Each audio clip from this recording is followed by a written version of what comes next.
simposio sobre el tema de obesidad, y para lo cual contamos con la doctora Fernanda Castillo Zurita. Ella es médico endocrinóloga, especialista en endocrinología por la Universidad de Buenos Aires. Tiene una maestría en diabetes y enfermedad cardiometabólica o cardiovascular en el Hospital Italiano de Buenos Aires.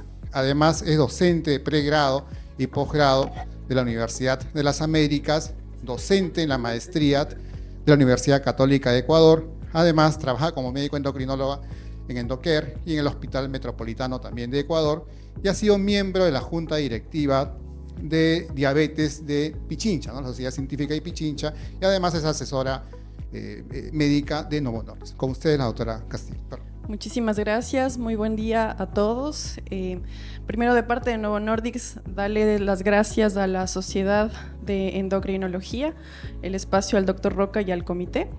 El día de hoy vamos a hablar un poco acerca de lo que es semaglutida y la evidencia y el beneficio a nivel del síndrome cardiorreno-hepatometabólico. Este es mi conflicto de interés, soy asesor médico para Novo Nordisk. Y vamos a tomar 3 puntos principales en la mañana de hoy, que es la epidemiología de diabetes y obesidad, que nos dicen las guías sobre el manejo holístico y la evidencia de semaglutida a nivel cardiorreno-metabólico. Como sabemos, en el mundo cada vez existe mayor incremento en el número de personas que viven con diabetes. Existen cerca de 600 millones de personas actualmente que viven con diabetes, y esta cifra, la tendencia es a ir incrementando, como nosotros vemos acá. Para el 2050, probablemente este incremento es de un 45%, van a ser cerca de 800 millones de personas en el mundo con diabetes. Y un poco lo alarmante de este número también, más allá de la cifra, también tiene que ver con sus complicaciones. El manejo de un paciente con diabetes es complejo, también por sus comorbilidades y también por el impacto que tiene a nivel económico en la salud pública y salud privada. En cuanto a obesidad, en el mundo existen cerca de 1.000 millones de personas que viven con obesidad. Esta cifra también es alarmante a nivel de adultos, pero nosotros cada vez estamos viendo más niños, adolescentes con obesidad, sobrepeso. En Perú, según el Atlas Mundial de la Obesidad, 7 de cada 10 adultos vive con sobrepeso y obesidad. Cerca de un 30% de los peruanos tienen obesidad. Entonces, cada vez son cifras alarmantes que nosotros tenemos que tomar en cuenta para disminuir las comorbilidades en estas personas.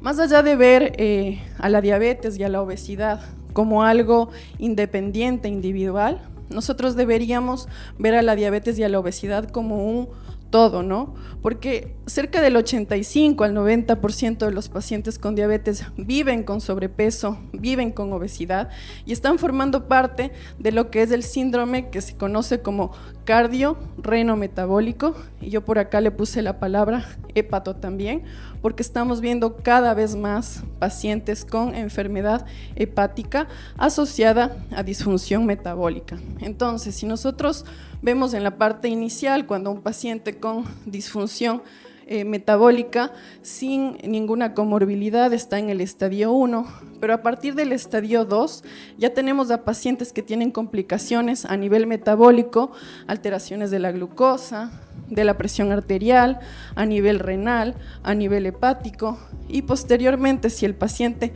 progresa o mantiene o persiste su alteración metabólica, llega a complicaciones incluso cardiovasculares, llámese insuficiencia cardíaca o enfermedad coronaria, así como enfermedad arterial periférica o enfermedad cerebrovascular. Entonces, es por eso que nosotros tenemos que ver al paciente como un todo para empezar el tratamiento. ¿Qué nos dicen las guías? Sabemos que ya no es un objetivo glucocéntrico lo que manejamos en el paciente con diabetes. El objetivo tiene que ser un tratamiento holístico, enfocado principalmente en sí el control glucémico, el descenso de peso, pero también hay grupos específicos de pacientes que tienen, por un lado, enfermedad cardiovascular establecida o riesgo de enfermedad cardiovascular o enfermedad renal también ya previamente o riesgo de enfermedad renal también, y los pacientes deberían estar con tratamiento con agonistas del receptor de GLP-1, que son los que tienen evidencia a nivel cardiovascular y renal ya comprobada. Dentro de los agonistas del receptor de GLP-1, ya el día de ayer revisamos bastante sobre esto, pero bueno, vamos a revisar nuevamente. Tenemos disponible en el país liraglutida, dulaglutida y muy pronto está por llegar semaglutida. La semaglutida, como ustedes ven acá, está conformada de una manera que permite que tenga una vida media de 7 días, es decir, requiere una aplicación subcutánea una vez a la semana, tiene 94% de homología con el GLP-1 humano, y los efectos de los agonistas del receptor de GLP-1 se centran principalmente en el control metabólico, es real.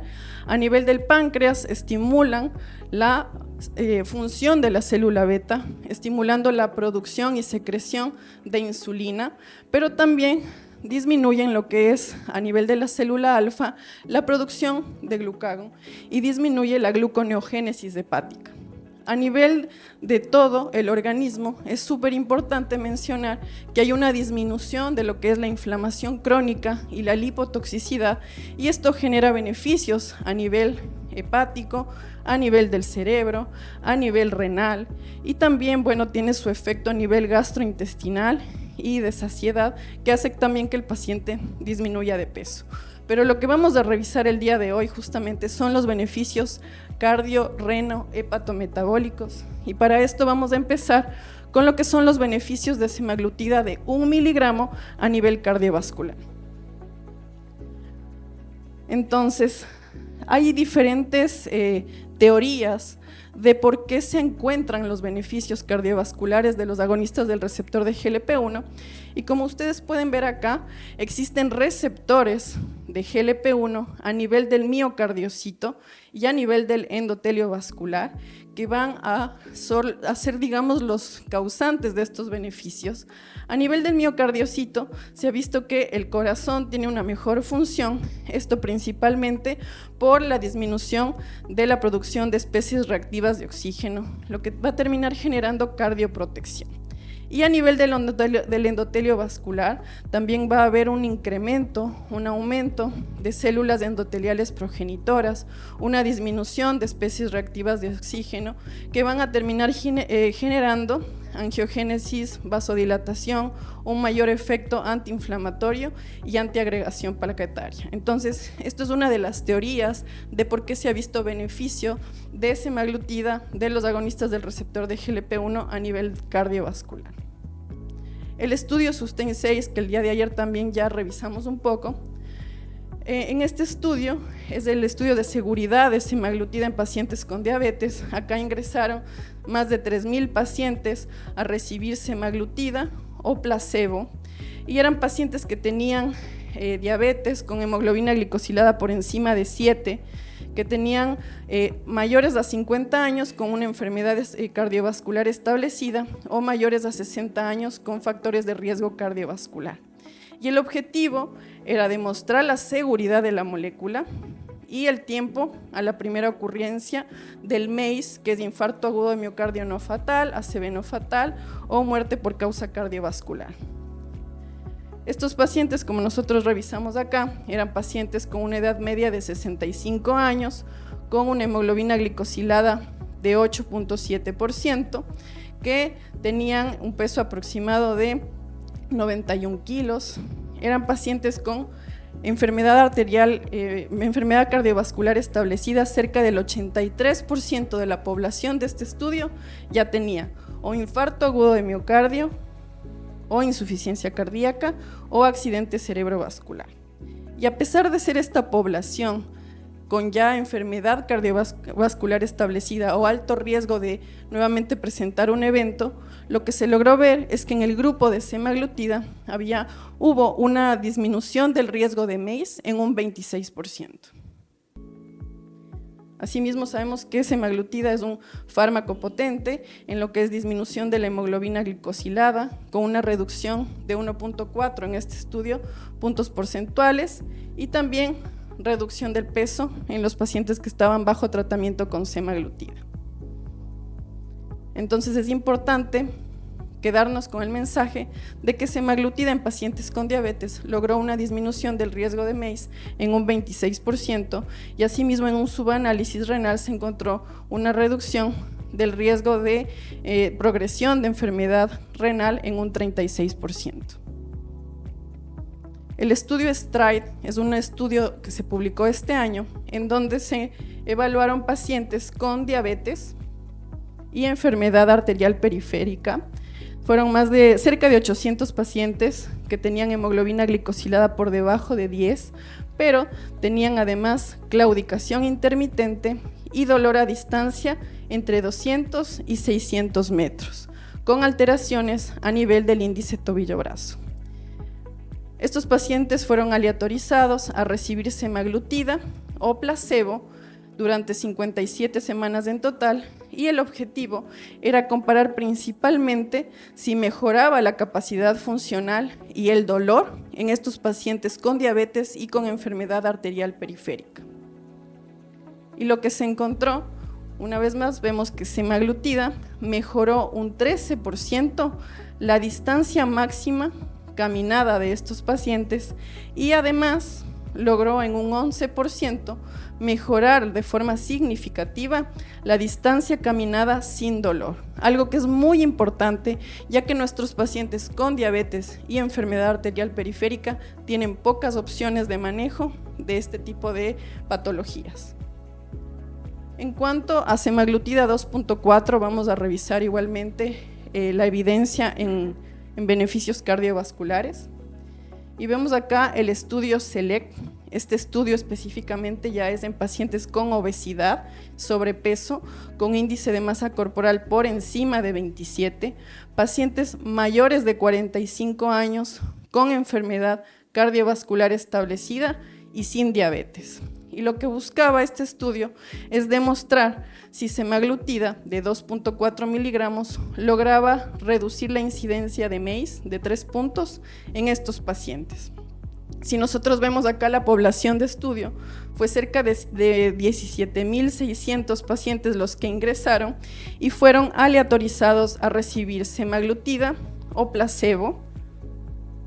Y acá vemos que en pacientes con obesidad y enfermedad cardiovascular establecida, en el grupo de semaglutida de 2.4 miligramos también se logra o se encontró una reducción del riesgo de MACE en un 20%. Asimismo, se han realizado estudios en pacientes con enfermedad con falla cardíaca, con fracción de eyección preservada, en pacientes con obesidad, y vemos acá nuevamente que en este estudio entraron 529 pacientes con falla cardíaca en estadios 2 a 4, con fracción de eyección preservada por encima de 45, pacientes con obesidad, sin diabetes, que fueron aleatorizados a recibir semaglutida 2.4 miligramos o placebo.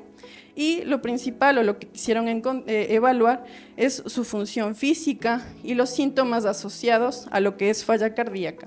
Y una vez más, lo que se logró demostrar es que los pacientes bajo semaglutida tenían una mejora significativa en lo que es el cuestionario de Kansas City, que es un estandarizado a nivel global, sobre la parte sintomatológica. Hubo una mejoría de 19 puntos en este cuestionario en los pacientes que estaban bajo tratamiento con semaglutida 2.4 y tenían insuficiencia cardíaca.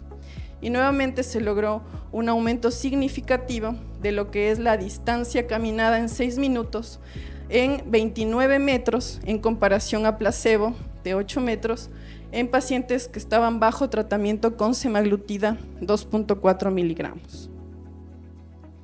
¿A qué se atribuye los beneficios en falla cardíaca? Pues nuevamente existen varias publicaciones y se sabe que semaglutida tiene efectos directos e indirectos sobre el miocardiocito y el vaso sanguíneo, incrementa la función del miocardio, mejora la función microvascular, existe protección vascular y también la disminución de la insulinoresistencia son considerados efectos directos, mientras que los efectos indirectos son la disminución del volumen plasmático, de la presión pulmonar, de la inflamación y la lipotoxicidad, que son dos de los principales, digamos, parte de la fisiopatología de las complicaciones en pacientes con obesidad.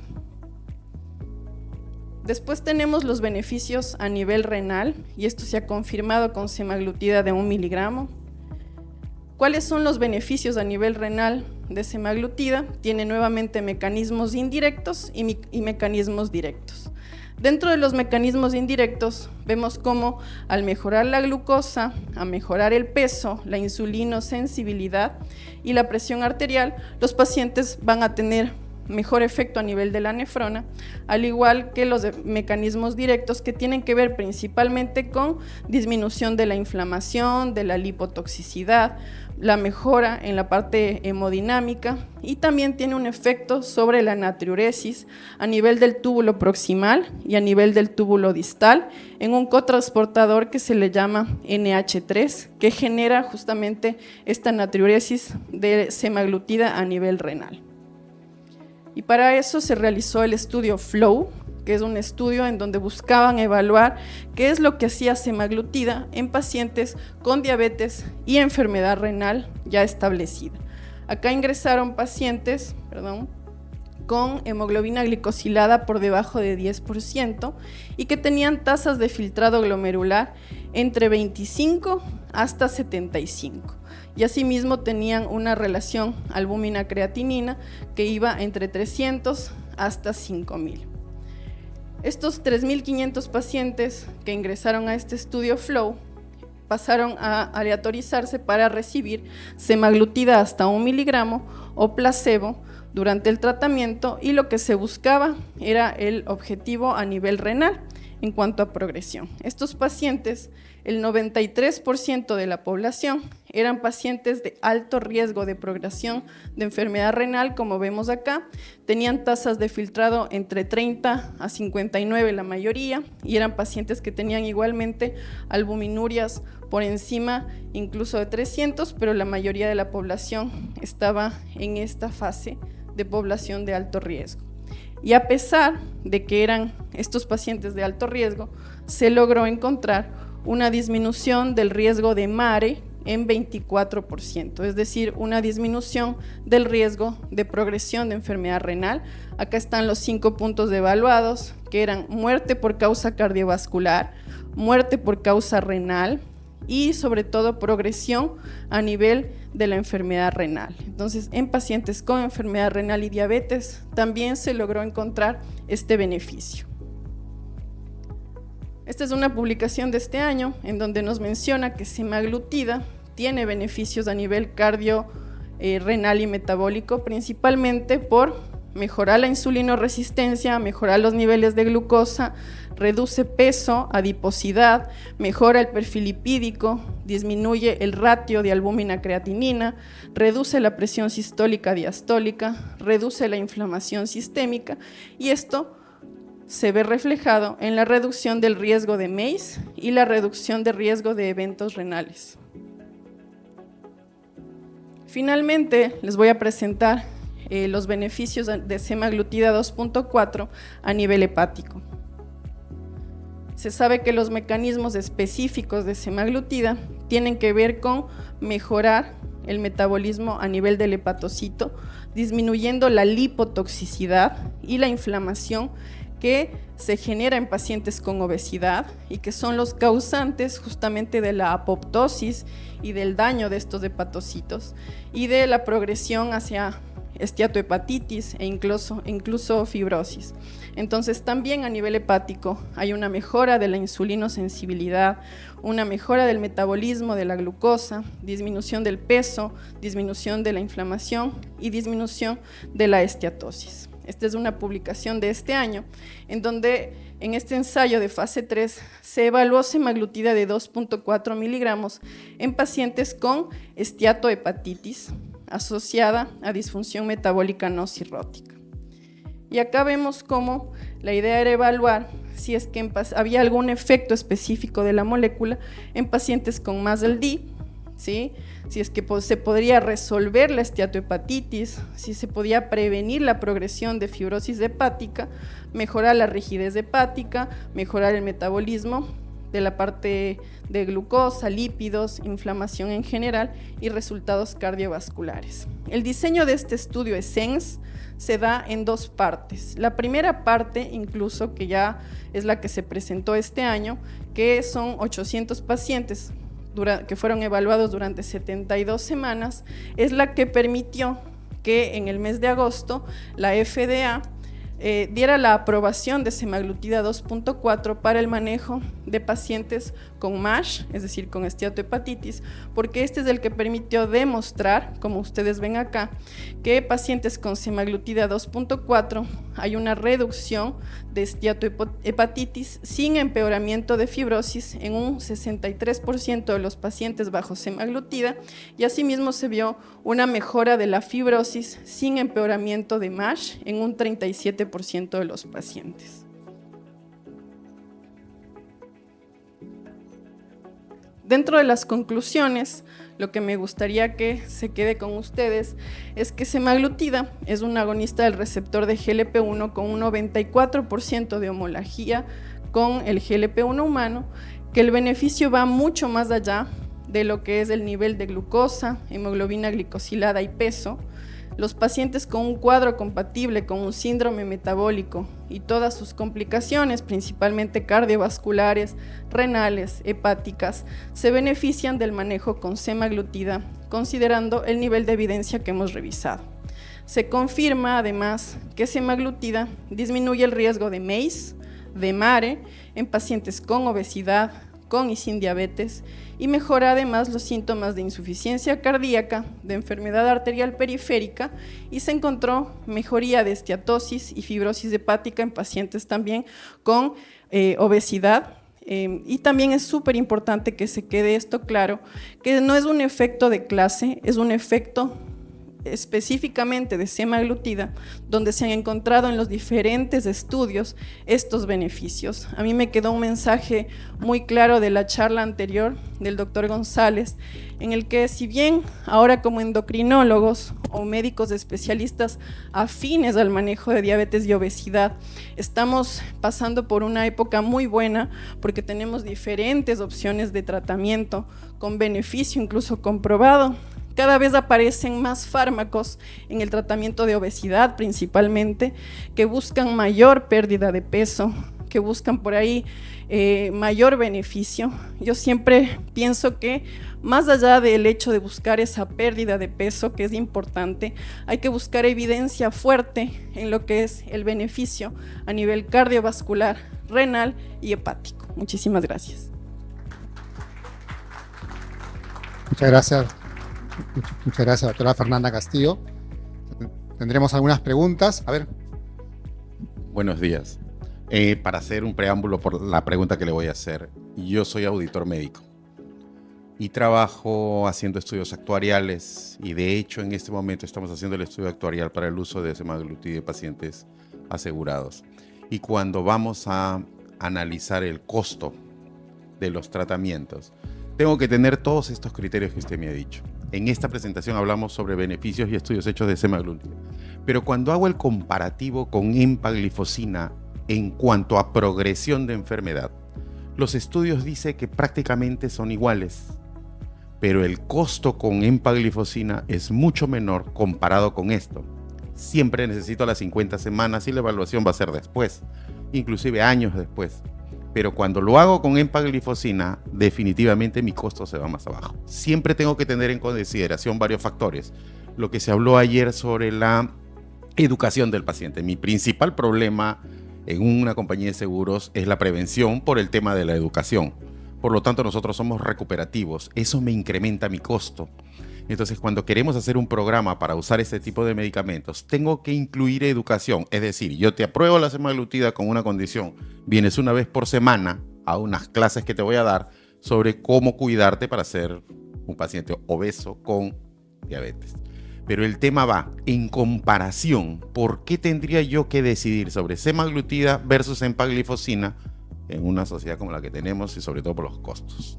Muchísimas gracias por la pregunta, muy interesante. La realidad es que en los pacientes con diabetes, ¿sí?, pacientes con enfermedad renal y pacientes con insuficiencia cardíaca, los inhibidores de SGLT2 tienen muy buena y robusta evidencia, ¿sí? Pero cuando nosotros estamos buscando además en ellos una pérdida de peso importante, ¿sí?, porque la mayoría de pacientes, del 85 al 90% de los pacientes con diabetes tienen sobrepeso, obesidad, tienen mucho más beneficio con las moléculas de los agonistas del receptor de GLP-1 en la parte de peso específicamente.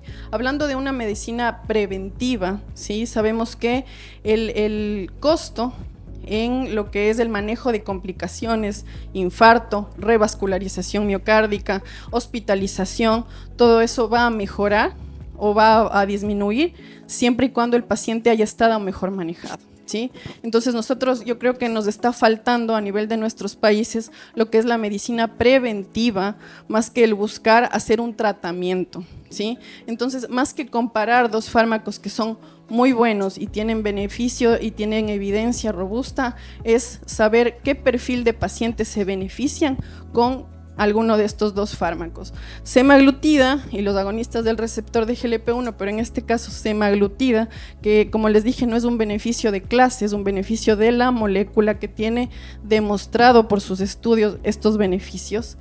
Es un fármaco que además de seguro ha demostrado beneficios, superioridad sobre otros fármacos, sobre placebo, en pacientes en diferentes perfiles.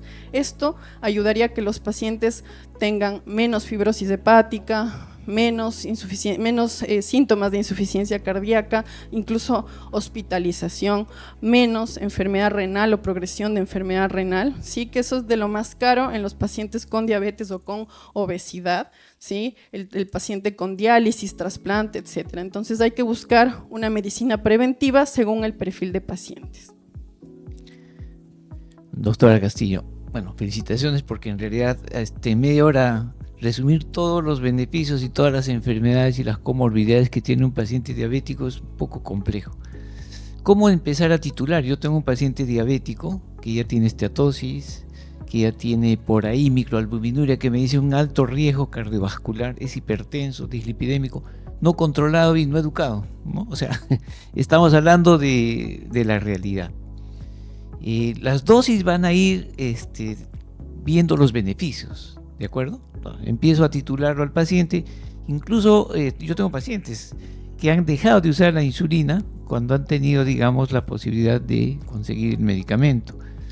¿Cómo voy a ir titulando? Y obviamente voy a tener diferentes tipos de pacientes. Aquel paciente que no tiene complicación, que es diabético, más o menos controlado, pero que no se ha evidenciado todavía un daño, digamos, en órgano blanco.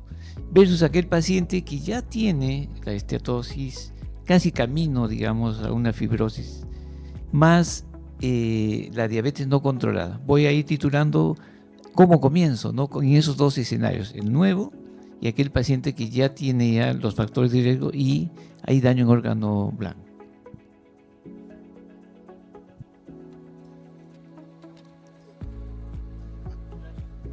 Sí, la pila, ahí está, ya está. Listo. En cuanto a la titulación, justamente hablaba ayer con uno de los doctores que está acá presente. Los beneficios a nivel cardiovascular en pacientes con diabetes se ha visto con la dosis de semaglutida de 1 miligramo. Si nosotros estamos hablando de pacientes con obesidad es diferente, la dosis es hasta 2.4 miligramos, todavía no tenemos esta presentación, pero la idea es llegar a estas dosis donde se ha visto el beneficio. La titulación es 0.25 semanal el primer mes, el segundo mes se pasa a 0.5 semanal y el tercer mes ya es lo ideal, llegar a 1 miligramo, y el lograr llegar a ese 1 miligramo es importante. ¿Por qué? Porque con esa es la dosis donde se ve beneficio a largo plazo, obviamente a 2 años de seguimiento, en el que el paciente va a tener menos riesgo de enfermedad cardiovascular, menos riesgo de progresión de enfermedad renal, etcétera. A veces nos da un poco de miedo en incrementar la dosis por los efectos secundarios. Y ahí es donde está lo más importante, que es la educación en la parte médica, uno, y sobre todo la educación a pacientes para disminuir los efectos adversos. Un paciente bien educado que logre, junto con el fármaco, hacer cambios en el estilo de vida, actividad física, alimentación saludable, va a tener mucho menos efectos secundarios que un paciente que no logre hacer ese cambio en el estilo de vida. Muchas veces los pacientes que tenemos bajo tratamiento, por ejemplo con liraglutida para obesidad, suelen hacer efectos secundarios porque no logran hacer ese cambio, siguen comiendo lo mismo que comían antes en la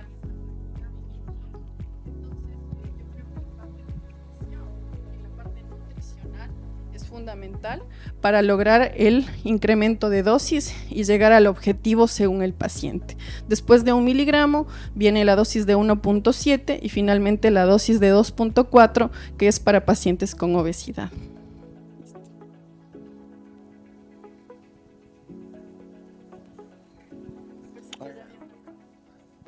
Sí, pero no había micrófono. El otro se...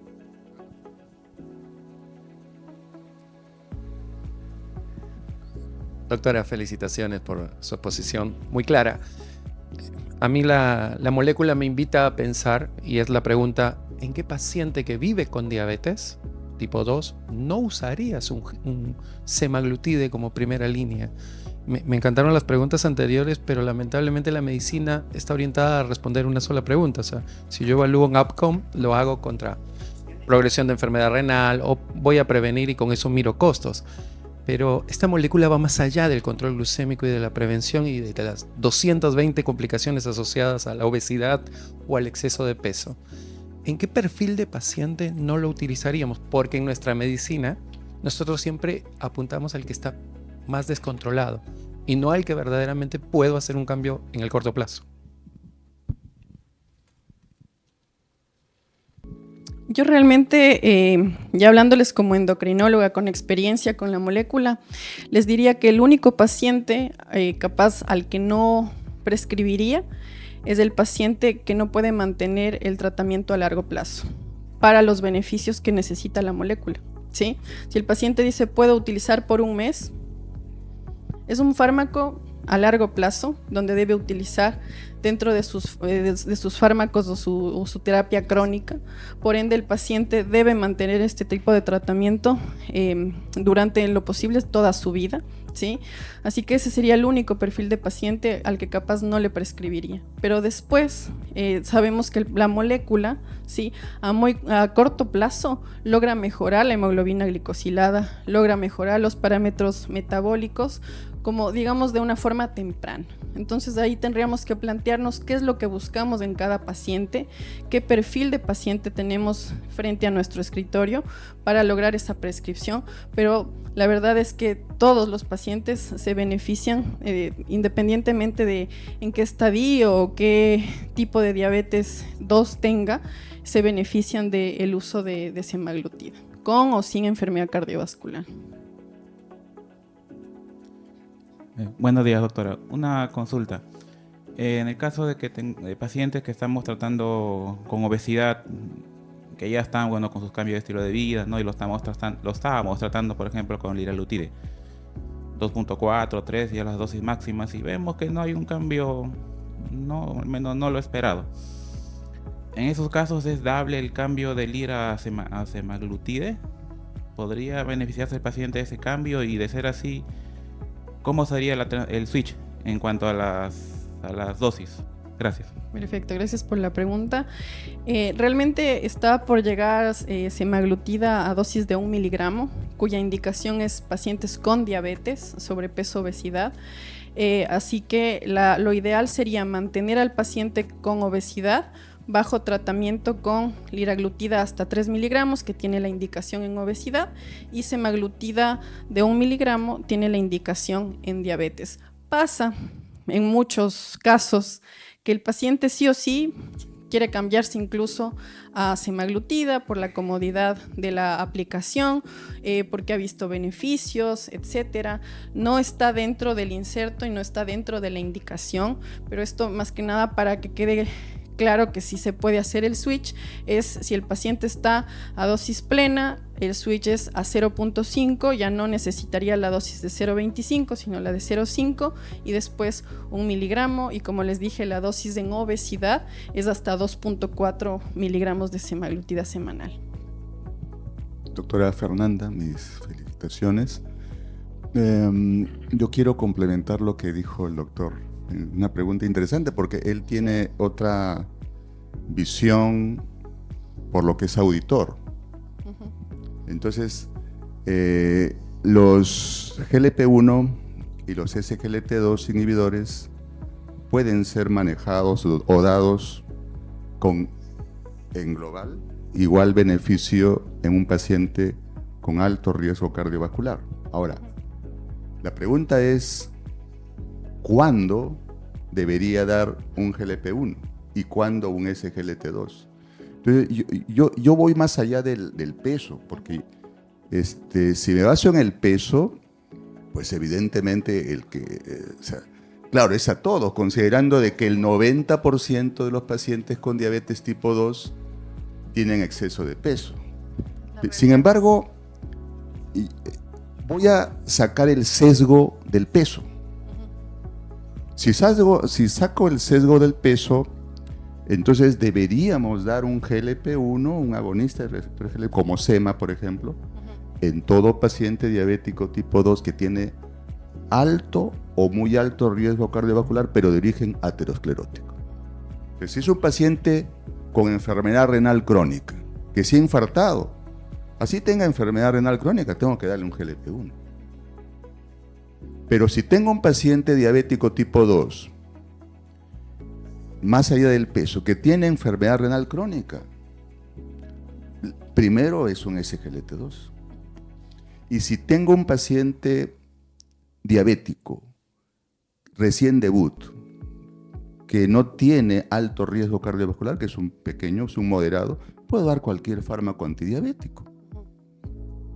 Entonces, yo creo que en mi concepción, y ahí va la pregunta, o el comentario, perdón, todo paciente que tiene diabetes tipo 2 con alto o muy alto riesgo cardiovascular, cuyo origen es aterosclerótico, sí o sí es la primera elección. O todo paciente que tiene, no voy a esperar el infarto, que tiene varios factores de riesgo cardiovascular y que este paciente va a hacer un infarto ahorita. Creo que ese es el paciente ideal. ¿Cuál es su concepción al respecto? Sí, dentro de las guías nosotros sabemos que se considera incluso a un paciente con diabetes y factores de riesgo cardiovascular candidato ideal para el uso de agonistas del receptor de GLP-1. Entonces, como les dije, la indicación es muy amplia. El criterio de cada uno, digamos, al indicar un agonista del receptor de GLP-1 capaz llevándonos por el costo, también es muy individual, pero hay una realidad, porque no es comparación, ¿no?, entre las dos moléculas que tienen un mecanismo de acción diferente, que tienen evidencia diferente, sino es el pensar justamente que al nosotros reducir todo lo que es la inflamación crónica de bajo grado que tienen esos pacientes, que solo lo hace los agonistas del receptor de GLP-1, al reducir la lipotoxicidad que están teniendo estos pacientes, que en su mayoría tienen sobrepeso y obesidad, con estas moléculas estamos llegando a un beneficio superior a los otros fármacos. Esa es la realidad. O sea, si nosotros nos ponemos a comparar evidencia, sí, los inhibidores de SGLT2 tienen evidencia robusta en enfermedad renal e insuficiencia cardíaca, pero el fármaco que mayor evidencia tiene a nivel peso, yo sé que me dijo no peso, pero es una realidad que la mayoría de pacientes tienen sobrepeso y obesidad.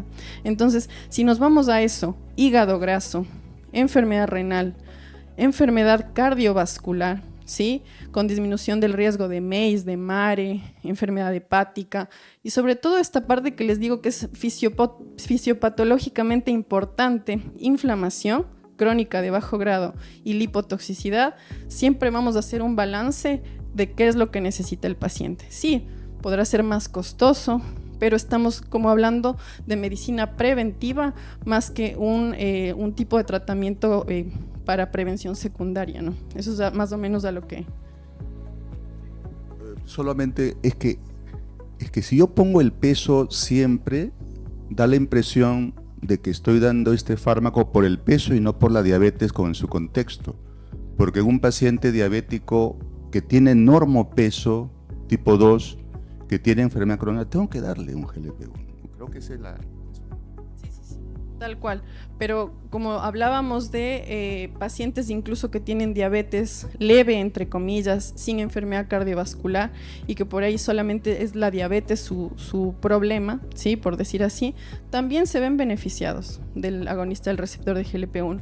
Y pacientes con normopeso también hay publicaciones, metaanálisis, etcétera, en el que el paciente también tiene un adecuado control metabólico y de sus complicaciones con agonistas del receptor de GLP-1. O sea, es muy amplio el panorama de los pacientes que se ven beneficiados, pero como les digo, esto tendrá que, una vez que llegue al país y que logremos hacer, digamos, un ingreso en seguros, etcétera, se va a poder evaluar cuáles son esos perfiles específicos, porque es muy amplio, pero los pacientes con enfermedad cardiovascular establecida, al menos sí o sí, pacientes con enfermedad renal también, y los factores que tienen por ahí, pacientes con factores de riesgo cardiovascular, ya tendríamos que ser muy puntuales en cuáles son los que se benefician también, sobre todo por este tema de seguros, ¿no? Eso es diferente. Sí, doctora, muy, muy clara su exposición, y no redundar en lo que se está diciendo, sino en realidad yo diría un factor adicional a considerar es la eficacia o potencia que tiene como normalizador de la glucosa, como un factor agregado de enfermedad diabética. Entonces, yo creo que si debería considerarse pues un sujeto que no regula bien porque el efecto de los SGLT2 es muy débil, el escoger, ¿no? una molécula de esta pues es de mayor beneficio porque la enfermedad microvascular va a progresar más lento. Sí, es una realidad también que si bien ahora las guías ya no son glucocéntricas, el tercer fármaco más potente en reducir la hemoglobina glicosilada son los agonistas del receptor de GLP-1. Primero está la insulina, luego las sulfonilureas que ya directamente ya nos están prescribiendo, y tercero sí, los agonistas del receptor de GLP-1 son mucho más potentes en lo que es reducción de hemoglobina glicosilada y glucosa. Muchas gracias, doctora. Siempre ha habido preguntas muy interesantes. Nos ha ayudado a dilucidar y aclarar muchos temas importantes. Gracias, muchas por esta gracias a oportunidad. ustedes.